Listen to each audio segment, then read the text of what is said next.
Com a Leão Tour, o cliente não é apenas mais um passageiro. Nossa marca mais forte é o atendimento personalizado. Dos itinerários mais longos a viagens mais curtas, a Leão Tour oferece os destinos mais diversos, aconchegantes hospedagens e roteiros de entretenimento que cabem no seu orçamento. Se viajar é um prazer, com a Leão Tour, este prazer não tem limites. Acesse leãotourmilhas.com. Olá, muito boa noite, programa Brasil Nordeste chegando aí na sua telinha, hoje dia 15 de abril, quinta-feira, Dia Mundial do Desenhista. O Dia Mundial do Desenhista foi criado em homenagem ao aniversário de um dos mais importantes artistas de todos os tempos, Leonardo da Vinci, que nasceu no dia 15 de abril de 1452, na cidade de Vinci, na Itália. A data é destinada a homenagear os profissionais e artistas que encantam e fascinam com seus traços de criatividade. O desenhista, além da sensibilidade, precisa entender os sentidos de perspectiva, ângulo, profundidade, luz, sombra na hora de produzir os seus trabalhos. O trabalho desses profissionais é realmente incrível, eu sou fã, então parabéns para você que é desenhista pelo seu dia. Vamos então aos nossos destaques de hoje. Deputados aprovam o estado de calamidade em Aracaju e em mais 4 municípios de Sergipe. Receita Federal apreende lotes com 720 garrafas de vinhos argentinos em Salvador. Presidente Jair Bolsonaro publica vídeo nas redes sociais falando sobre pessoas que estão passando fome por causa do lockdown. Vamos ver ainda o relato de uma mãe de família que foi expulsa pelo movimento Sem Terra no assentamento Rosa do Prado, no sul da Bahia. O jornalista Sandro de Moura vai trazer uma análise sobre o assunto. Essas e outras notícias agora no programa Brasil Nordeste.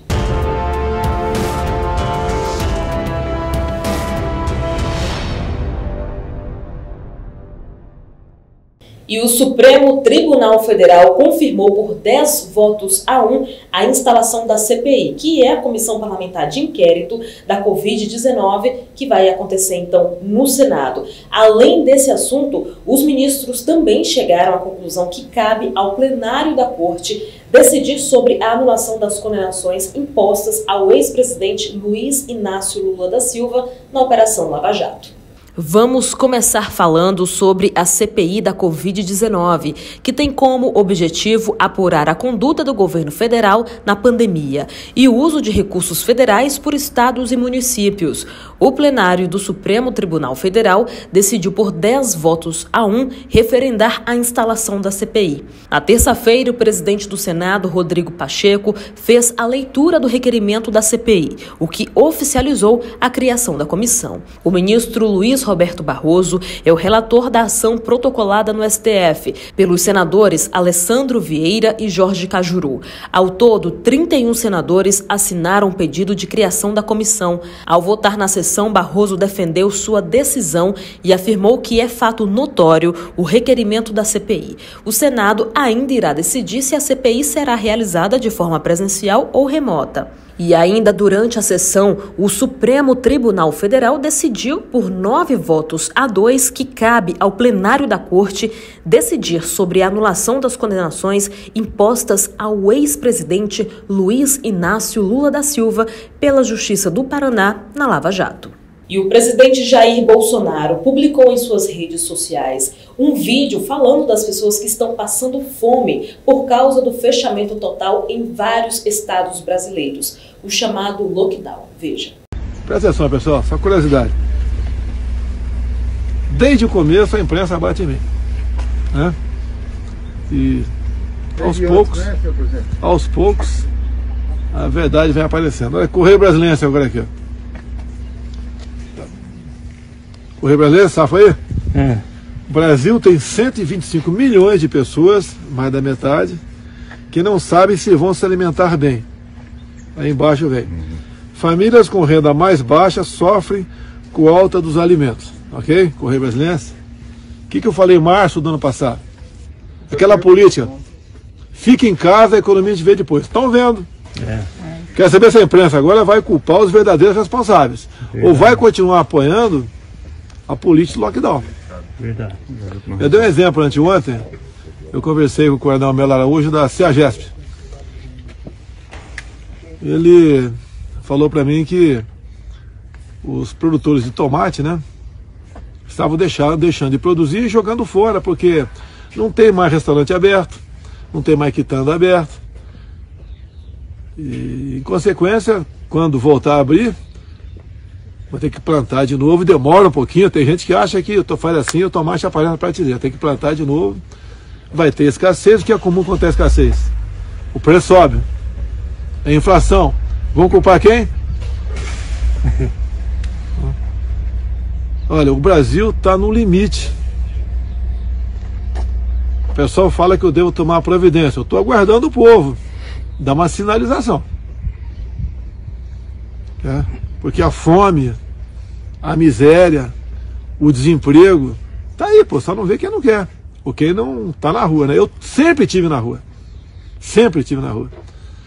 As últimas saídas minhas foi em várias comunidades aqui em Brasília, aqui, Chaparral, Itapuã, São Sebastião. Né? As pessoas que me autorizavam entravam na casa, pedi para abrir a geladeira da pessoa lá. Né? Já estive em Celândia, Taguatinga também.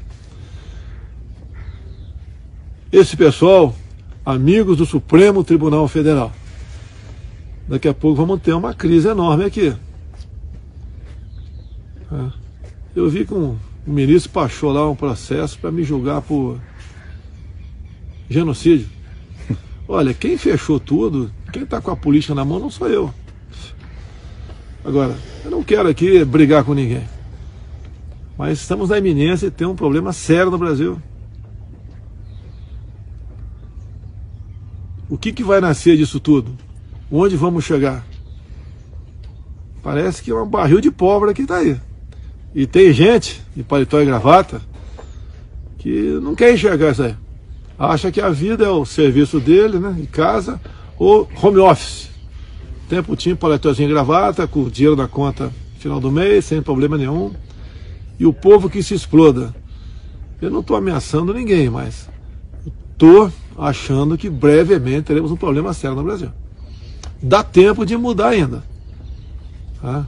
É só parar de usar menos a caneta e um pouco mais o coração, ok? Hora de chamar a Rita Brandão, a nossa correspondente da Bahia. E olha só, a Receita Federal apreendeu um lote com 720 garrafas de vinhos argentinos em Salvador. Rita, boa noite. Boa noite, Camila. Boa noite, Sandro de Moura. Boa noite a todos os telespectadores do Com Brasil Nordeste. A Receita Federal apreendeu na quarta-feira ontem vários lotes com 720 garrafas de vinho argentinos que estavam em uma transportadora em Salvador. O produto é avaliado em 144 mil. Investigações apontam que o material entrou no país de forma irregular, o que pode caracterizar tentativa de sonegação de imposto e comércio ilegal. Essa é a segunda apreensão de vinho na capital baiana em menos de um mês. Em março, outras 173 garrafas de vinho, também da Argentina, foram apreendidas na cidade. Bom, e agora a gente vai ver um relato triste de uma mãe de família que foi expulsa pelo movimento Sem Terra do assentamento Rosa Prado, que fica no sul da Bahia. A Rita traz os detalhes. O presidente Jair Bolsonaro compartilhou ontem, quarta-feira, um vídeo onde uma mãe de família relata as agressões sofridas pelo movimento Sem Terra, MST, no assentamento Rosa do Prado, no sul da Bahia. A Força Nacional era responsável pela proteção dos moradores, mas, a pedido do governador baiano Rui Costa, PT, o ministro do STF, Edson Fachin, pediu às forças que se retirassem do local. Vamos à fala desesperadora desta mãe de família. Porque nós não teve como dormir. Para mim é bom dia, que eu ainda nem tomei café, nem almocei.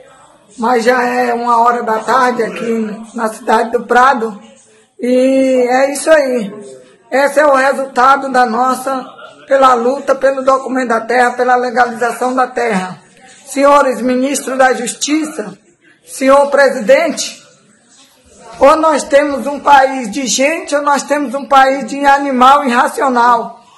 Nós temos que tomar rédea das nossas vidas. Não podemos viver coagidos, feito bicho, no mato, usado como mão de obra escrava, massa de manobra, moeda de troca, escudo humano. precisamos de socorro. Esse era o socorro que nós tínhamos pedido lá atrás, que os senhores fizeram o favor de tirar daqui a Força Nacional. Eu fui uma das pessoas que pediu a Força Nacional para poupar a vida. Eu posso não morrer agora, mas eu estou toda machucada, toda chutada, toda hematomada por dentro. Eu quero saber se nesse país tem justiça, porque não adianta pedir para o governador que nós pedimos, ele disse que nada ia nos acontecer. E olha só o que está acontecendo hoje. Não tenho uma roupa no corpo, não tenho direito de voltar para casa. Meus filhos maltratados, minha filha de 8 anos, viu? Quase que violentada. Que país é esse? Que país é esse? Eu estou perguntando que país é esse? Que justiça tem nesse país? Aonde está o Senhor Supremo que solta os ricos, que solta os grandão e oprime os pobres? Cadê? Que país é esse? Até quando nós vamos pagar pela vida? Nós somos enganados. Nós era MST, nós era PT, bem na verdade, mas nós era enganados. Nós não sabíamos quem era realmente eles. Quando nós tomamos conhecimento, não tivemos o direito de ir e voltar. Quase fui morta, estou ameaçada de morte. Eu quero ver o que é que meu país vai fazer. Eu sou brasileira e tenho orgulho de ser brasileira. E eu vou lutar pelo meu pedaço de terra, do mesmo jeito que esses bandidos estão lutando pelo dinheiro no bolso deles. Que eles não lutam pelo pedaço de terra, eles lutam pelo dinheiro no bolso deles, na manga de aluguel que está lá. Está lá 60 e tantas hectares alugadas. Entra 40 mil por mês lá no meu assentamento. E eu batendo inchado e levando o nome de preguiçosa por causa deles. Eu quero justiça. Eu vou voltar para minha casa e eu quero justiça. Rita Brandão, para o Com Brasil Nordeste. E a gente continua falando sobre esse assunto triste. Agora o jornalista Sandro de Moura vai trazer então uma análise sobre este fato que tomou as redes sociais. Inclusive, quem publicou esse vídeo desta senhora foi o presidente Jair Bolsonaro em suas redes sociais. Sandro, é com você. Boa noite. Boa noite, Camila. Boa noite a todos que nos assistem. Olha, vamos falar hoje sobre esse pedido de socorro dessa senhora de um assentamento na cidade do Prado, no sul da Bahia, um desabafo, um pedido de socorro quase que desesperado, né? Esta semana nós falamos sobre a entrega de quase 5 mil unidades habitacionais que o presidente Jair Bolsonaro fez em São Paulo, em Brasília, também no Pará, e contrasta com o pedido dessa cidadã brasileira com o rosto marcado, queimado do sol, a intempérie da vida. O sofrimento está estampado no rosto dessa senhora e ela vem fazer um apelo, porque, segundo ela, está correndo risco de morte, a sua filha quase foi violentada.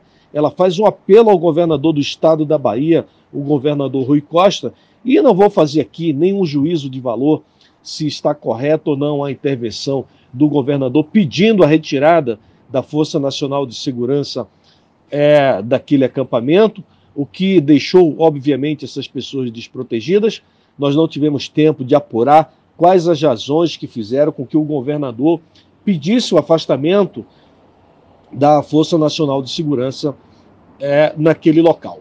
O que importa para a gente aqui é registrar o apelo dessa cidadã brasileira, que se encontra fragilizada, que se encontra há anos na expectativa de ter o documento da sua terra, um pedaço de chão. Nós sabemos que esse é um país de dimensão territorial tão grande, não faz sentido que uma senhora dessa possa estar aí quase que a mendigar um pedaço de chão para ela e para a sua família. Em tempo de Covid, em tempo de preocupação com a saúde, nós queremos ampliar esse olhar e dizer que a dignidade humana passa, sobretudo, por um teto. Todo cidadão, todo ser vivo tem direito a um abrigo, a um lar, e essa senhora não é diferente. E ela faz um desabafo e pergunta: que país é esse? E nós deixamos com a palavra as autoridades do nosso país. Que país é esse? Sandro de Moura, de Brasília. Obrigada, Sandro. Agora a gente vai para um rápido intervalo comercial e na volta tem muito mais informações para você. O nosso telefone está aparecendo aí na sua tela. É só mandar mensagem. A gente volta já já.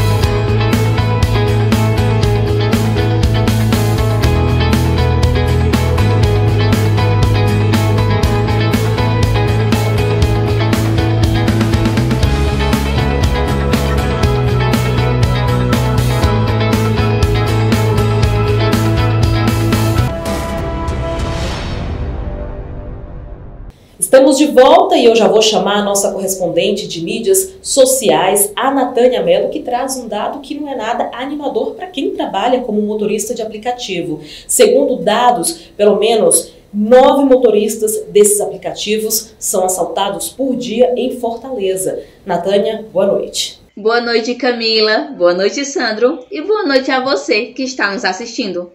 A AMAP Ceará divulgou que cerca de 9 motoristas de aplicativos são assaltados por dia na região metropolitana de Fortaleza.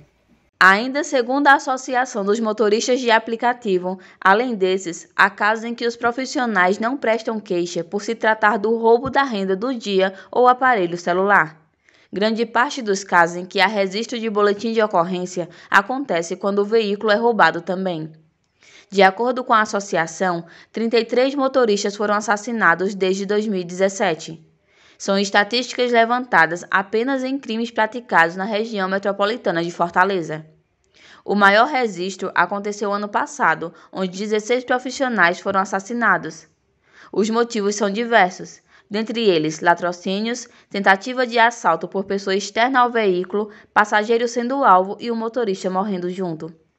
Segundo o diretor da AMAP Ceará, Rafael Keilon, graças à comunicação entre os profissionais, onde passaram a se monitorar, e à criação da operação Corrida Segura, os números diminuíram. No entanto, a categoria pede mais rigor nas investigações para que as mortes não fiquem impunes. Inscrições para o auxílio emergencial para agências de turismo lá no Maranhão começaram nesta quinta-feira. A Natânia Mello explica então. O governo do Maranhão abriu nesta quinta-feira 15 as inscrições para o auxílio emergencial voltado para agências de turismo que atuam no estado. O auxílio financeiro no valor de R$1.000 é voltado para agências de viagens registradas sob a forma de microempreendedores individuais. O auxílio será acreditado na conta bancária informada no formulário a partir de 24 de abril, após a validação da Secretaria de Estado do Turismo.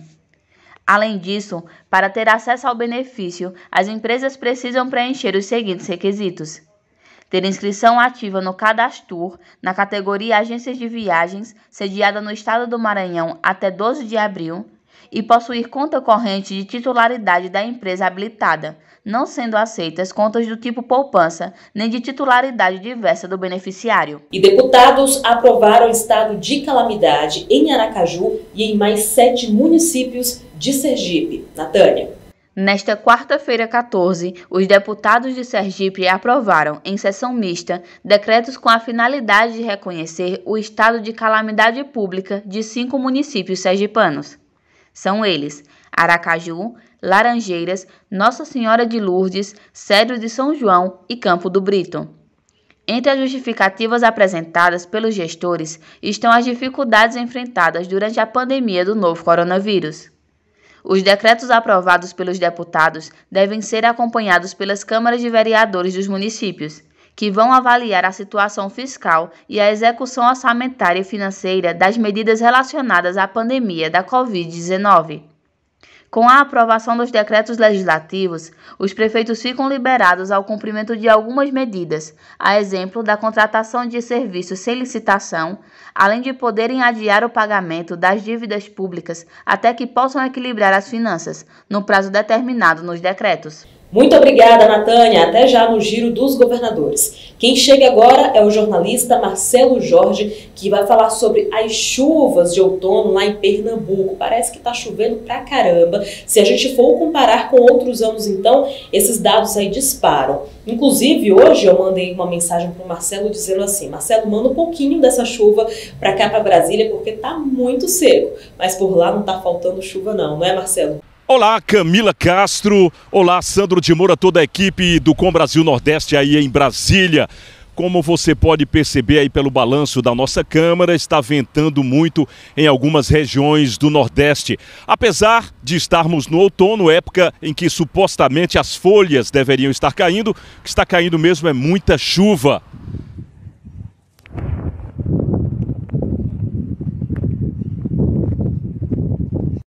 Estão sendo registradas precipitações pluviométricas acima da média em boa parte do Nordeste. No estado de Pernambuco, a Agência Pernambucana de Águas e Clima, APAC, vem sinalizando há muitas semanas sobre esse acréscimo nas chuvas em todas as regiões.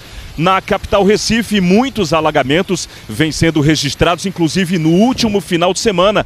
Carros ficaram estacionados à margem das rodovias, no centro da cidade e também em áreas da capital. Era difícil e até impossível transitar com o volume de águas. No interior, Camila, não foi diferente. Muitas cidades como Lajedo, Canhotinho, Cachoeirinha, Garanhuns receberam volumes de chuvas acima da média histórica dos últimos anos, inclusive. Portanto, está sendo um período muito atípico, no qual a agricultura vem se beneficiando, mas naturalmente a cidade também tem que estar preparada para receber esse volume de água. E não é o que acontece.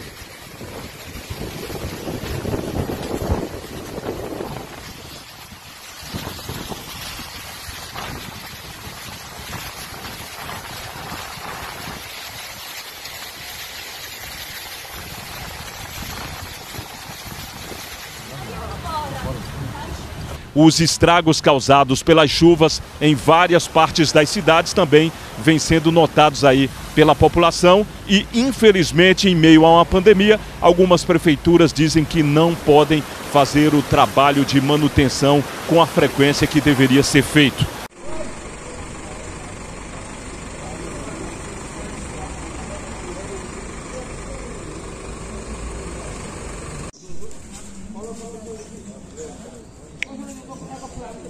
Mas fica aí, para quem está nas estradas do Nordeste, principalmente, repito, em Pernambuco, muita atenção quando estiver chovendo, principalmente com raios. É bom que o cidadão, que a cidadã não esteja dentro dos carros, pode dar uma paradinha num posto e aguardar. E para quem mora, infelizmente, em áreas de risco, tem que tomar cuidado, ter muita atenção, porque deslizamento de barreiras também são muito frequentemente registrados nesse período.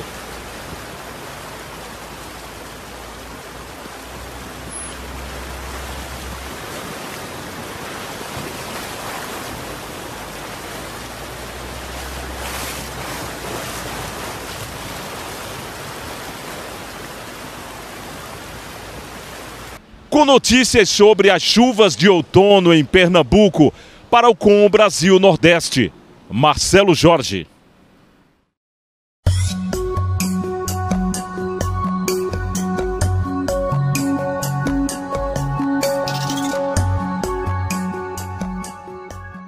Muito obrigada, Marcelo, e cuidado com essas chuvas fortes que geralmente vêm acompanhadas com muito vento também. Vamos abraçar as cidades aniversariantes do dia. A Embi, em São Paulo, Barreira, Ceará e Campinas, do Piauí. Parabéns, então, a todas essas cidades e também a todos os moradores que moram em cada uma delas. Vamos, então, girar as mídias dos governadores, ver o que eles publicaram nas redes sociais. A Natânia Mello fala da região Nordeste. Olá! Vamos começar pelo governador do Ceará, Camilo Santana. Ele publicou em seu Twitter que foram mais de 1,45 milhão de doses aplicadas até o momento. Ele disse que entrou com a ação no STF esta semana para que a Anvisa libere o uso da Sputnik V. O estado adquiriu 5,87 milhões de doses da vacina de forma direta. O governador do Maranhão, Flávio Dino, informou que nesta quarta-feira, mais de 15 mil pessoas jantaram a R$1 em 55 restaurantes populares implantados em todas as regiões, e que seguem montando e distribuindo cestas básicas. O plano Comida na Mesa do governo do Maranhão está em plena execução. E para finalizarmos, o governador do Piauí, Wellington Dias, informou que o estado vai receber, na madrugada desta sexta-feira 16, mais 87 mil doses da vacina contra a Covid-19. Ele disse que seguirão no trabalho diário para vacinar mais piauienses e salvar vidas. Volto com vocês aí nos estúdios. Vamos conferir agora as mídias sociais dos governadores da região do Centro-Oeste. O governador de Goiás, Ronaldo Caiado, informou que mais de 44 mil goianos não voltaram aos postos para tomar a segunda dose da vacina.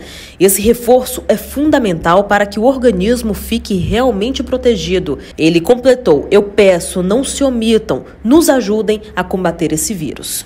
É muito bom fazer os sonhos acontecerem. Ponta Porã esperou o contorno rodoviário por mais de 30 anos e agora não se cansa de comemorar cada etapa da obra. Ele disse que ontem recebeu outro vídeo falando das obras. Ficamos contentes em poder ajudar. Estamos e vamos continuar trabalhando. O governador do Distrito Federal, Ibanez Rocha, pediu para que as pessoas adivinhassem quantos anos tem a ponte Costa e Silva, que foi projetada por Oscar Niemeyer. E aí as pessoas podiam, então, fazer essa votação por meio de uma enquete. Mais abaixo ele botou: a resposta correta é 45 anos. A ponte Costa e Silva vai passar por uma primeira grande reforma na história. E ele completou: a previsão é que o nosso investimento amplie a vida útil da ponte em décadas. Vamos sorrir um pouquinho, né? De olho na rede.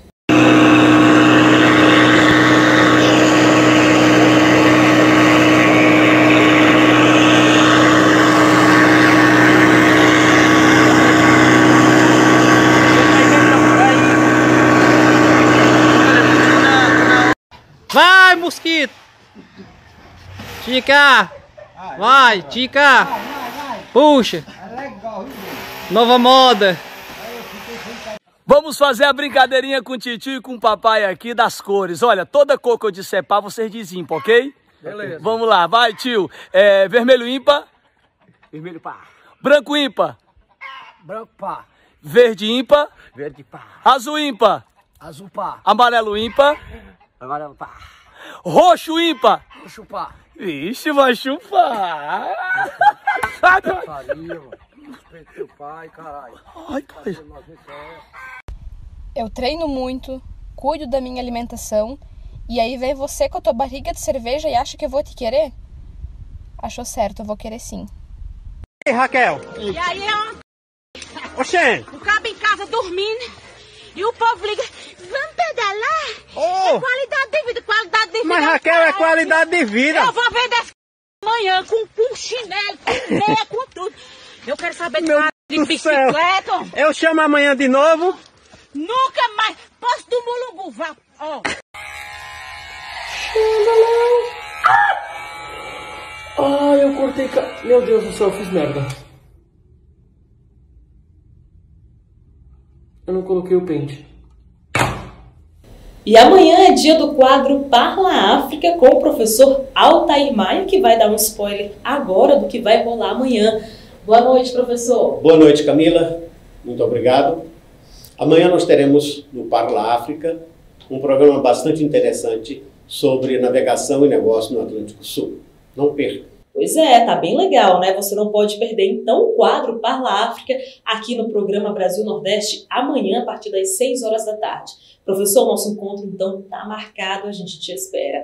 Bom, gente, por hoje é só, a gente volta a se encontrar amanhã, se Deus quiser. Uma ótima noite. Tchau, tchau.